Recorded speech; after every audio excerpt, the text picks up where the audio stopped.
سر ویسے بھی گھر سے تنہا نکلنا اور اکیلے کوئی لمبا سفر کرنا یہ خطرات سے خالی نہیں ہوتا ہے۔ پتہ نہیں راستے میں کس کے ساتھ کیا ہو جائے، کچھ بھروسہ نہیں ہے۔ اور پھر آج کے دور میں جب چاروں طرف نفرتیں پھیلی ہوئی ہیں، ہر طرف عداوت پھیلی ہوئی ہے، فتنوں کا دور ہے، چاروں طرف دشمن لگے ہوئے ہیں ہر انسان کے، تو پھر یار ایسے عالم میں خالی ہاتھ گھر سے نکلنا یہ تو مزید خطرات کو بڑھا دیتا ہے۔ اس لیے جب بھی آپ گھر سے نکلیں نا، ساتھ میں ہتھیار لے کر کے ضرور نکلیں۔ اور وہ ہتھیار جانتے ہیں کیا ہے؟ وہ تیر تلوار اور بندوق نہیں ہے یار، مومن کا سب سے بڑا ہتھیار وہ دعا ہے۔ اللہ کے رسول فرماتے ہیں الدعاء سلاح المومن، دعا مومن کا سب سے بڑا ہتھیار ہے۔ اس لیے جب بھی آپ گھر سے قدم نکالیں نا، جب کبھی آپ سفر پہ نکلیں، ایک چھوٹی سی دعا حدیث پاک میں آئی ہے، آپ اس کو پڑھ لیا کریں۔ دعا کیا ہے؟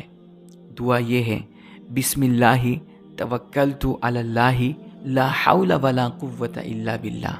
بسم اللہ توکلت علی اللہ لا حول ولا قوت الا باللہ۔ اتنا پڑھنے کا ہے۔ ملے گا کیا؟ اس کا فائدہ کیا ہوگا؟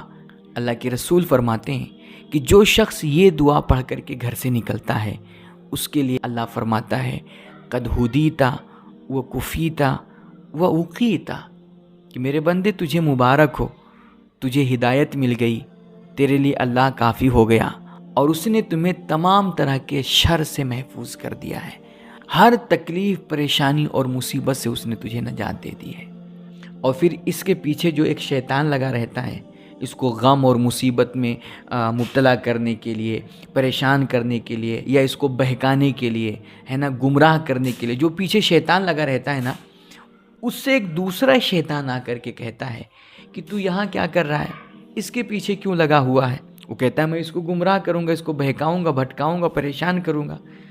تو دوسرا شیطان کہتا ہے کہ تو اس کا پیچھا چھوڑ دے، انہو ہدیہ و کفیہ و اقیہ، اس کو تو ہدایت دے دی گئی ہے، اس کے لیے اللہ کافی ہو گیا ہے، اور اس کو تیرے شر سے محفوظ کر دیا گیا ہے، اس کو بچا لیا گیا ہے۔ کہتے ہیں فتنحى عنہ الشیطان، تو شیطان اس کا پیچھا چھوڑ کر کے بھاگ جاتا ہے۔ یار ایک چھوٹی سی دعا جو اللہ کے رسول نے ہمیں آپ کو بتائی ہے، ایک چھوٹی سی دعا پڑھتے ہیں، انعام اللہ 4 عطا فرماتا ہے، ہدایت بھی مل جاتی ہے، اللہ حفاظت کے لیے کافی ہو جاتا ہے، اور ہر قسم کی پریشانی اور مصیبت سے وہ ہمیں نجات دے دیتا ہے۔ وہ ہمیں فرشتوں کی سیکورٹی عطا کر دیتا ہے، وہ ہمیں فرشتوں کا ساتھ عطا کر دیتا ہے۔ ہم گھر سے تو تنہا نکلتے ہیں، مگر اللہ ہمارے پیچھے فرشتوں کو ہماری حفاظت کے لیے لگا دیا کرتا ہے۔ دنیا کی نظر میں ہم اکیلے ہوتے ہیں نا، مگر ہمارے اگل بگل فرشتے ہمارے باڈی گارڈ بن کر کے چل رہے ہوتے ہیں۔